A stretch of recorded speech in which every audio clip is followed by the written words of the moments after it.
Okay, hello everybody, and welcome to another episode in our winter leadership and skills series. I am super excited to be joined by Cherise today. Cherise, would you like to say hello to everybody and explain a little bit more about you and your role? Sure. Hi, Celine. Thank you for having me on your series. So my name is Cherise Basslian. I'm the Director of Careers and Student Enterprise at the University of East London. Yeah. Um, we are a well-resourced, well-developed team at a careers first university where it Mhm. really means careers first. UEL has established itself as a careers first university for around 6 or 7 years now. Okay. And we really stand by that. And that's a kind of top-down approach. Hmm. Supporting our students to get the jobs that they want is really Hmm. the whole ethos of the university. And it really is a university-wide mission. Hmm. Obviously, it's Hmm. been a journey to get there, but I really do feel that careers has been integrated, not just in the curriculum, but in all parts of the university. And we're all reading from the same Okay. page. Okay. Yeah, talk to me a little bit about careers and skills and why UEL has made that decision to be careers first and why you think that's important. I mean, the decision is there because obviously at UEL, we're a widening participation university. Hmm. The sad reality is that sometimes students can come in, pay the same amount for their degree as students pay at Russell Group universities. And a year or a year and a half after they graduate, they are still in low-skilled employment. Hmm. And unfortunately, that is a reality for some of our students. So our commitment is to make sure that our students that their education is transformational and that they get full value for the degree that they get at UEL and they go into the career that they choose. Recognizing that sometimes a little bit more work needs to be done in terms of a leveling up process during the 3 to 4 years that our students are with us. Hmm. So, what it means to be careers first is not that careers is an add-on, something on the side. We have a graduate employability framework that is embedded into the entire university. Hmm. Um, the framework at the center of the framework is our graduate employability action plan that is written and rewritten annually. Hmm. That is written together with our academic colleagues. It's using data from our graduate outcome survey. Hmm. It goes through all our committees and it's agreed upon at academic boards. There's a lot of discussion and kind of highlighting across the university what the mission is and how we're going to do it. And it's a very detailed action plan. It's a living action plan. We meet monthly. We report up to the executive board to give them the reassurance that it is being delivered. Hmm. On another level, industry engagement. So that's not just something again that we do where we get kind of traction. We make, a lot of effort and we highly value our industry partners. Hmm. Um, that's kind of translated into our industry advisory boards within the schools. Hmm. Um, all of the opportunities we have, industry projects, placements, our local kind of SMEs that we highly value, and the bigger, more aspirational organizations that we work with, all highly valued. All of our services, completely free to employers. We are an open door. Hmm. And then also just embedding into the curriculum. So recognizing that we don't want it to be optional for students, and only the students that have the time and resources Hmm. to commit are able to. It's fully integrated into our degrees, and this has been in place since 2019. Amazing, amazing. And what about skills? How is skills as a kind of concept featuring in the work that you do?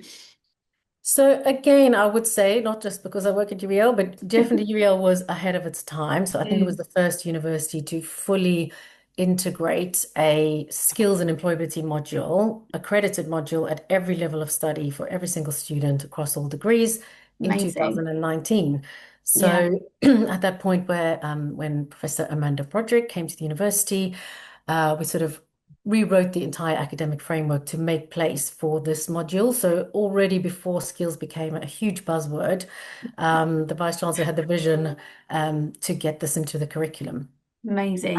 So this whole module is designed around eight, core skills or Hmm. skills Hmm. that we feel are kind of industry 5.0 skills, Hmm. and also the employability side as well. Hmm. Um, We developed this module at subject level originally. So subject clusters, we had a framework of the eight kind of graduate attributes or competencies that we felt were cross-cutting. And these were developed at subject cluster level. Hmm. 5 years on, we've had a review of this module.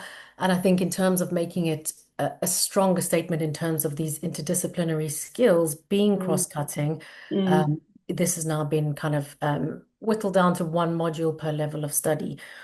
Why do we think it's important? UEL is all about equity. mhm, And that's across all aspects of the university, for staff, for students.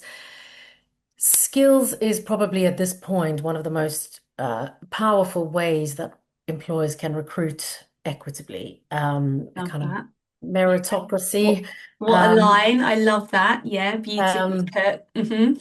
And I think, to show that really strong, we work with a lot of employers and the intent is absolutely there to Mm, diversify talent pipelines. But often the comments are like, we're doing this, we're doing that, but we're still not seeing the kind of diversity that we want coming through. mm, And I think one of the strongest examples that I have seen of this is Siemens, one of our very close partners, did a pilot where they did a purely skills-based approach, and that was right from mm-hmm, application mm-hmm, all the way through, and some really, really strong evidence that they brought through graduates onto their program that they admitted that they would not have probably sourced through current recruitment mm-hmm, processes. mm-hmm, So taking away almost like completely CV-less, so we're not looking at the institution.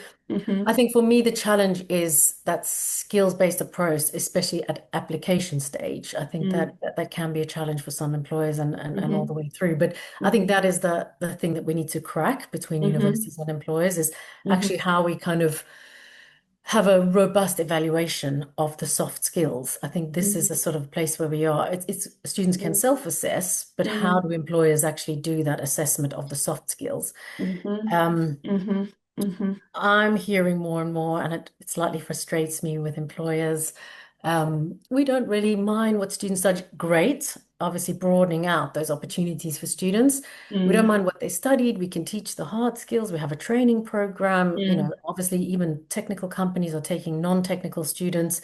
So they are focusing a lot more on the softer skills. mm-hmm, They really want to, one of the top skills here is we want curiosity, mm, etc. And for students, they're really kind of like coming in and focusing on getting a first in their mm, subject discipline. mm-hmm, mm-hmm, And we want them to do both. mm, I think for me, again, the kind of nut to crack with skills is that conceptually and theoretically, it's very sort of easy concept to mm, evidence and articulate the right skills for a job. mm-hmm, Understanding what the mm-hmm, skill is, providing that example using the CAR method, STAR method, mm-hmm, very, very easy concept, but very, very difficult to achieve. And mm, one of the things that we hear regularly internally, we have our own graduate scheme. So from our line managers who are hiring students, is the issues that students have with articulating skills. mm-hmm. And I always say that I don't think that this is, just students. I interview lots of people that come into the, internally, Absolutely. externally, experienced Mm-hmm, people working in the career space. mm-hmm, And that articulation of skills, the right skills for the right job, using the right examples, is not as mm-hmm, straightforward as it sounds theoretically. mm-hmm, So mm-hmm, again, I think that this is a strong barrier mm, towards social mobility. So mm, obviously students sometimes coming from more privileged backgrounds have that mm, skills language and the confidence. mm-hmm, And that again, it's something for employers and universities to solve together because I think it is a barrier for social mobility. The students that aren't as confident in articulating those skills are being overlooked, even though they do have the skills. mm-hmm, So it's an interesting place. I think we've got to. It is good in terms of giving students more career options. I think it's a mm-hmm, great place to be where we look at the mm-hmm, fact that the hard skills are changing. They're changing constantly. So employers are not that fixated on the degree. mm-hmm, The soft skills aren't going to change. You're going to want people mm-hmm, to collaborate, have great interpersonal skills, mm-hmm, etc. So how do we build and actually measure mm. and evaluate those skills? Thank you so much, Cherise. I don't think this is the last time we will get together on screen. So, looking forward to bringing your voice out more. But for now, thank you so much for joining this series. Thank you. Thank you. Thanks, Ian.